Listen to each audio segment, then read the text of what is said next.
Hello everybody, welcome to divinely guided 7777। कैसे हैं आप सब लोग। मैं आ गई हूँ एक और फ्रेश रीडिंग के साथ, और आज की रीडिंग में हम चेक करेंगे कि क्या आप अपने पर्सन से जिनके साथ आपका अब कांटेक्ट, अब रिलेशनशिप ओवर हो चुका है, ख़त्म हो चुका है। आप इनको एक्स भी कह सकते हैं, या लेस टू नो कांटेक्ट है, या बिल्कुल ही नो कांटेक्ट है। क्या आप इस पर्सन से दोबारा मिलेंगे या नहीं? ठीक है। तो ये रिगार्डलेस आपकी सिचुएशन क्या हो, ये रीडिंग सबके लिए ओपन है। So keep an open mind. और ये टाइमलेस होगी, जनरल होगी और कलेक्टिव होगी। जब कभी भी आपकी नज़र से गुजरेगी तो ये आपका उस वक्त का मैसेज होगा। मैसेज वही लीजिएगा जो लगे आपको अपनी सिचुएशन से मैच करता हुआ। टैरो में ये मैसेजेस आए हैं, सब अपने ऊपर इम्पोज मत कीजिएगा, और इनकी बेसिस पर कोई फाइनल डिसीजन भी मत बनाइएगा। हमेशा अपनी प्राइवेट रीडिंग लें, मुझसे लें या किसी और से लें। और जब आपको तसल्ली हो जाए कि आपने तमाम इन्फॉर्मेशन गैदर कर ली, तभी आप किसी कंक्लूजन पर पहुँचें। डिस्क्रिप्शन बॉक्स में मेरा नंबर मौजूद है, साथ में सेकंड चैनल का लिंक भी मौजूद है। दोनों ही चैनल्स पर रीडिंग लेने के लिए मेरा कॉन्टैक्ट नंबर एक ही है। So without any further delay, let's see कि आप जिसको भी माइंड में रख के ये रीडिंग देखना चाह रहे हैं, जिसको भी, it's completely up to your choice. क्या आप इनसे दोबारा, आपकी इनसे meeting, call, text messages, reunion कुछ भी होगा या नहीं? सबसे पहले आप लोगों की सिचुएशन चेक करते हैं। आप लोगों की रिलेशनशिप की सिचुएशन क्या है? कार्मिक रिलेशनशिप, या तो आप दोनों अलग अलग पार्टनर्स के साथ कार्मिक रिलेशनशिप में हैं, या फिर आप दोनों को रिलेशनशिप में रहते हुए पछतावे बहुत ज़्यादा होते हैं। जो चीज़ें आपने प्लान की हुई थी उस तरीके से वो सॉर्ट आउट नहीं हुई। ट्रिगर करती रहती हैं एक दूसरे की बातें, एक दूसरे का माइंड सेट नहीं मिलता। और जिन रीजंस पर एक दूसरे के साथ कॉन्फ्लिक्ट होते थे उसमें इंटेंसिटी बहुत ही ज़्यादा बढ़ गई थी। एक टाइम आया था, एक लिमिट हो गई थी चीज़ों को लेट गो करने की। और यू जस्ट फेल्ट इट कि ये एक बुरा रिलेशनशिप होता जा रहा है, ये टॉक्सिक रिलेशनशिप होता जा रहा है। पता नहीं कौन सी ऐसी बात है या कौन सी ऐसी चीज़ हो गई है जिसके ऑल्टरनेट में या जिसके कंपनसेशन में आपको जो है वो जस्ट अ सेकेंड, आपको ये रिश्ता या ये पार्टनर मिल गया। तो ये कार्मिक हो सकता है, एब्यूज़िव हो सकता है, टॉक्सिक हो सकता है रिश्ता, जिसकी वजह से आप लोग साथ में नहीं रहे। और जब तक साथ में थे तब तक ये समझ नहीं आता था कि हम दोनों के दरमियान इतने डिफरेंसेस क्यों होते हैं। और जब आप लोग अलग हुए तो फिर आपको अंदाज़ा हुआ कि ये तो चीज़ें बहुत सारी ऐसी हैं जो रिलेशनशिप में एक दूसरे की कंपैटिबिलिटी को बैलेंस ना करने के कॉन्टेक्स्ट में थी। ठीक है, लेट्स सी मोर। सबसे पहले आपकी सिचुएशन चेक करते हैं। The golden mirror, narcissist, love bombing, self absorb, one sided. जो नार्सिसिस्ट होते हैं उनका काम यही होता है, एक उनकी पर्सनालिटी टाइप होती है। जब तक उनके आपके साथ टर्म्स बिल्कुल ठीक होते हैं तो वो बम्बार्टमेंट करते रहते हैं मोहब्बत की। तुम ऐसा, तुम वैसी, तुम्हारे बगैर तो दुनिया ख़त्म, तुम ही मेरी जन्नत, तुम ही दोज़ख, तुम ही आसमान, तुम ही ज़मीन, तुम ही सब कुछ, तुम पे दुनिया शुरू हो के तुम पे ही ख़त्म, तमाम चीज़ें। और द मोमेंट कोई चीज़ ऐसी अनफेवरेबल होती है तो वो सबसे पहले आपसे वो चीज़, वो राइट जो है ना, वो छीन लेते हैं। तो उस परसेप्शन से क्या होता है कि जब इंसान कम्प्लीटली डिपेंडेंट हो जाता है तो फिर उस वक्त जो है वो मोहब्बत खिंच जाती है। और ऐसा लग रहा है कि आप लोग की लव सिचुएशन या आप लोगों के रिलेशनशिप की सिचुएशन में ऐसा ही हुआ। और ये तमाम चीज़ें जब आपने एक दूसरे के साथ डिस्टेंस क्रिएट किया, एक दूसरे से जब अलग हुए हैं, तो अब आपको एफ़र्ट में ये नज़र आता है कि या तो ये चीज़ बिल्कुल एक तरफ़ा चल रही थी, आप ही सब कुछ दे रहे थे, या जो चीज़ आपको रिसीविंग में मिल रही थी वो होती बहुत अच्छी थी, लेकिन द मोमेंट उसके ऊपर अपना राइट क्लेम करने की बारी आती थी तो फ़ौरन जो है वो उसके ऊपर एक टैग लगा दिया जाता था कि डोंट टच इट, ये तुम्हारी नहीं है, तुम्हारा इस पर कोई राइट नहीं है। तो ये कॉन्फ्लिक्ट में वो चीज़ जो कि है ही आपकी, उसी को सबसे पहले उसका राइट जो है ना वो रिज़र्व कर लिया जाता था। तो हो सकता है कि एज सिमिलर मेंटालिटी, बिकॉज ये गोल्डन मिरर की बात है, तो ऐसा हो सकता है कि एज एन इंडिविजुअल पर्सन अगर दोनों नार्सिसिस्ट ही हों, आप भी हों और वो भी हों, आपको भी अटेंशन सीकिंग का मसला हो, उनको भी अटेंशन सीकिंग का मसला हो, आपको भी प्रायोरिटी चाहिए, उनको भी प्रायोरिटी चाहिए, तो भाई ये ऐसे लोग तो एक छत के नीचे रह ही नहीं पाते। ऐसे लोगों को बैलेंस करने के लिए एक डिफरेंट टाइप का पर्सन होता है। तो हो सकता है इस वक्त आप लोग एक दूसरे के, वो आपको बोलते होंगे, आप उनको बोलते होंगे, वो आपको 10 बातें सुनाते होंगे, आपको उनकी पलट के 10 बातें याद आ जाती होंगी। तो दोनों ही के पास एक दूसरे के लिए कंप्लेंट्स बहुत ज़्यादा हैं। Let's see more. backstabbing, heartbroken and pain, separation and loss, deception and lies, shocking attack. Definitely इस इन तमाम कार्ड से तो ये लग रहा है कि आप जिसको भी माइंड में रख के रीडिंग देख रहे हैं, आपको धोखा मिला है, आपका दिल टूटा है, आपको तकलीफ़ हुई है, आप लोग अलग हो गए हैं, आपका नुकसान बहुत ज़्यादा हुआ, आप फरेब में रह रहे थे, आपके ऊपर बहुत सारे झूठ जो हैं वो आया हो गए, और फिर last cherry on the cake माजरत के साथ एक ऐसी चीज़ हो गई जिसमें बिल्कुल ये डिक्लेयर हो गया कि आपका ये रिश्ता जो है वो बिल्कुल भी काबिल कबूल नहीं है। अब उसके बावजूद ये देखना कि क्या आप इस पर्सन से दोबारा मिलेंगे, बिकॉज जब तक आप रिश्ते में थे तो आपको ये पर्सन समझ में नहीं आया। अब जब एक धोखा मिला, एक तकलीफ़ मिली, एक सेपरेशन फेज़ चल रहा है, एक फरेब का फेज़ चल रहा है, एक ट्रिगर मोमेंट चल रहा है, तो अब ऐसा लग रहा है कि जैसे अब आपको टाइम मिला है, आपको समझ आ गई है कि इस तरह के लोगों को हैंडल कैसे किया जाता है। तो अभी तो आपकी रिलेशनशिप की स्टेज में बिल्कुल क्लियर नज़र आ रहा है कि आप लोग बिल्कुल भी एक साथ नहीं हैं, आप लोग एक दूसरे को डील नहीं कर सकते एक वक्त में, अभी तो फ़िलहाल बिल्कुल भी नहीं कर सकते। अब हम लिटरली चेक करेंगे, इसकी पहले एनर्जी भी चेक करते हैं कि ये सब चीज़ें बिल्डअप किस कॉन्टेक्स्ट में हुई। अगर इतना ख़राबा है रिश्ते के अंदर, तो फिर ये क्वेश्चन रेज़ करना कि क्या आपकी इस पर्सन से दोबारा से मीटिंग, कॉल, टेक्स्ट, कांटेक्ट कुछ भी होगा या नहीं। ठीक है, क्योंकि जब एक वो होता है ना कि सेपरेशन फेज जब आता है तो इंसान लेसन लेता है, और रिसेंटमेंट से, पछतावे से ऐसा लग रहा है कि जो चीज़ें, जो बातें ट्रिगर करती थी, वो जब एक दोनों को, आप दोनों को मी टाइम मिला है तो उसमें जो है वो चीज़ों में कुछ रियलाइजेशन हुआ होगा। देखते हैं और लेट्स सी मोर। किस एनर्जी में है इस वक्त आप लोग दोनों। 2 कार्ड्स फॉर यू, ट्रुथ, आपके लिए 2 कार्ड डेस्टिनी। आपको जब सच्चाई का पता चला, डेफिनेटली आपके लिए, आपको सच्चाई जब पता चली तो आपकी पोजीशन ऑलरेडी बहुत भारी थी। आप बहुत सारी चीज़ों में शायद इक्वली सब कुछ बैलेंस करते रहे, और उसी चक्कर में आप देखें आपका पलड़ा भारी रहा है। और दूसरा ये कि आपने अपनी तमाम उन एक्टिविटीज़ को, उन स्किल्स को जो है वो भाड़ना शुरू कर दिया जो आपको अपनी किसी मंजिल तक ले जा सकते हैं। तो आपने एक बहुत बड़ा लेसन लर्न किया है, और ये चीज़ आपके ऊपर अगर रिवील हुई तो आपको अच्छा एक एक्सपीरियंस हो गया, लोगों की समझ आ गई, रिश्तों को कैसे चलाया जाता है ये एक समझ आ गई। आपके पर्सन की तरफ से देखते हैं कि क्या एनर्जी है। पेशेंस, और right, number 14, patience and planning. That means कि जो जितना सब्र दिखाना था आपके पर्सन ने भी सब्र दिखा लिया। आपके पर्सन की तरफ से अच्छी बात ये चल रही है कि उन्होंने जो सब्र करना था वो कर लिया, और उसके बाद अब वो प्लानिंग मोड में भी आ गए हैं, यानी कि अब वो कोई ना कोई चीज़, मूवमेंट फॉरवर्ड ज़रूर करेंगे, कोई चीज़ को आगे ज़रूर बढ़ाएंगे, सिलसिले को आगे बढ़ा सकते हैं, या तो अपनी ज़िंदगी के, लग रहा है कि कुछ चीज़ें जो है ना वो स्टक सी हो गई थी इनकी ज़िंदगी में, लेकिन अब इनको लग रहा है कि जैसे चीज़ों को अब बढ़ाना चाहिए। आप दोनों के कार्ड्स में एक कॉमन चीज़ ये आई है कि डिसेंडिंग ऑर्डर्स में नंबर्स आए हैं। सबसे पहले 20 आया, फिर आपका 10 आया।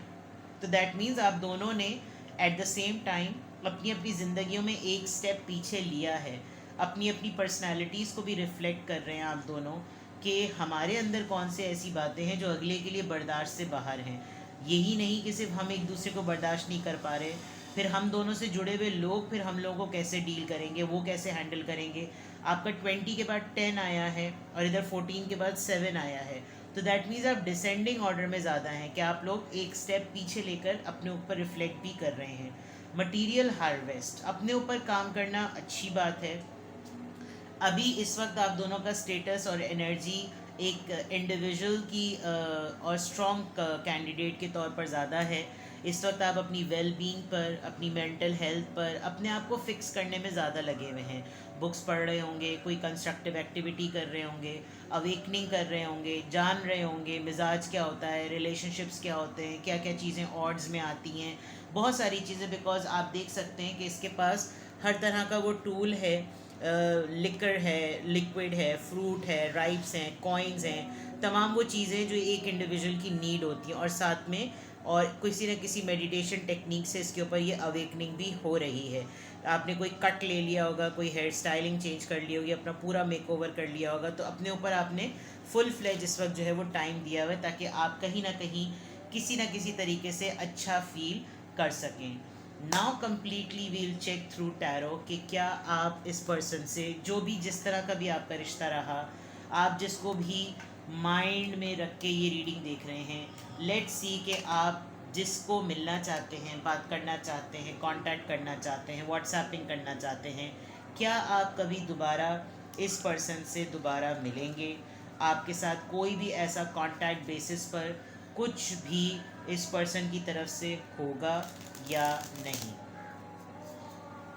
Just a second, I take a break. चलिए जी, अब देखते हैं। Now seriously think about that person जिसके लिए आप अभी तक रीडिंग देख रहे थे, एंड लेट्स सी कि क्या आपका दोबारा इस पर्सन से टावर मोमेंट।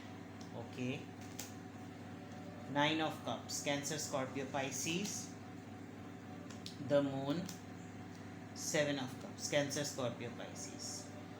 यहाँ पर ये देखना कि क्या आपका इस पर्सन से दोबारा से रीयूनियन, मीटिंग, कांटेक्ट कुछ भी होगा या नहीं। उससे ज़्यादा ये एक एडवाइजरी लाइन आई है। फॉर एग्ज़ाम्पल, जो होना था वो हो गया। विद दिस टावर मोमेंट आप दोनों के दरमियान अगर दोबारा भी कभी आप लोग मिले तो चीज़ें सही नहीं होंगी, एक बात।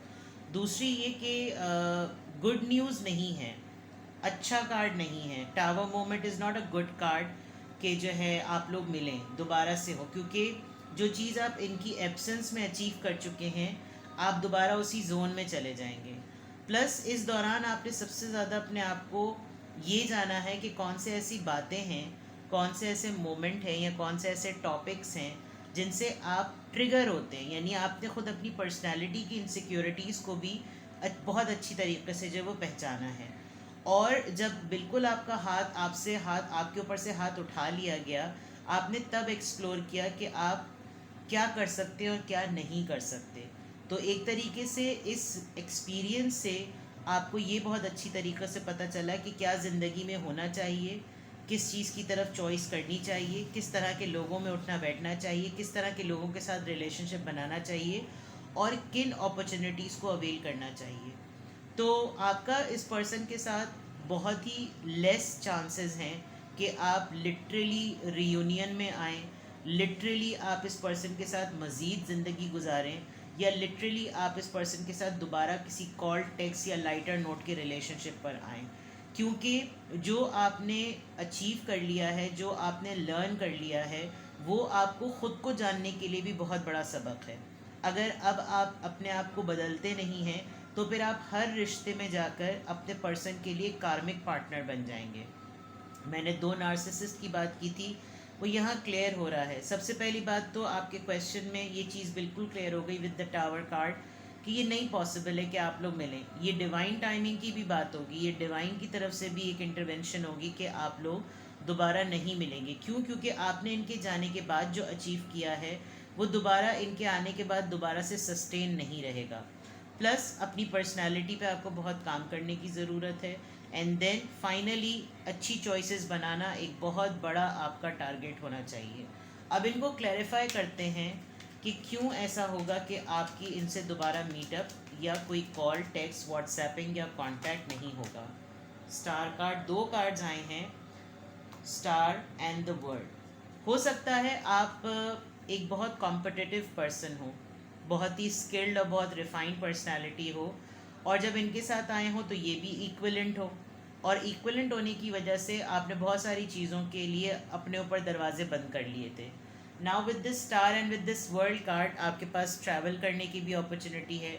अब अगर आप इस चक्कर में रह जाते हैं कि मैं पहले इसको अपनी ज़िंदगी में वापस ले लूँ, तो ना आपकी हीलिंग हो सकेगी, ना आप अच्छे पार्टनर किसी और के लिए बन सकेंगे, ना आप अपने उन तमाम एरियाज़ को रिफ़ाइन कर सकेंगे जिसमें आप एक बेटर बेस्ट पर्सन बनकर किसी और की ज़िंदगी को सेटल कर सकते हैं। और प्लस जो स्किल्स आपके अंदर हैं, उनको आप वर्ल्ड वाइड ट्रैवल करके किसी और मुल्क में शिफ्ट होकर कहीं भी जाकर जो है वो आप अपने आप को चेंज कर सकें, बदल सकें, तब्दील कर सकें, कुछ भी कर सकें। तो आपके बहुत सारे चांसेस हैं कि आप बाहर जा सकते हैं। आपने अपने लिए जो इनलाइटमेंट के ग्रोथ के जो दरवाजे बंद कर लिए थे, वो चीज़ें जो हैं वो आपके ऊपर रुक जाएंगी। इसलिए आपको दोबारा से ना रीयूनाइट होना चाहिए, ना कांटेक्ट करना चाहिए, और ना ही रीयूनियन में आना चाहिए। 9 ऑफ पेंटिकल्स यहाँ, 9 ऑफ कप्स यहाँ पर क्यों आया? Again the wheel. आपकी लक जो है वो इस रिश्ते के बाद ज़रा बेटर वे में खिल रही है। तो ये तो एक सेल्फ एक्सप्लेनेटरी कार्ड है। पॉजिटिव कार्ड को उससे बड़ा मेजर आर्काना क्लैरिफाई कर रहा है। तो you should move on, you should move forward. अपने करियर को देखें, अपनी ग्रोथ को देखें और आगे बढ़ें। द मून कार्ड यहाँ पर क्यों आया है? King of pentacles.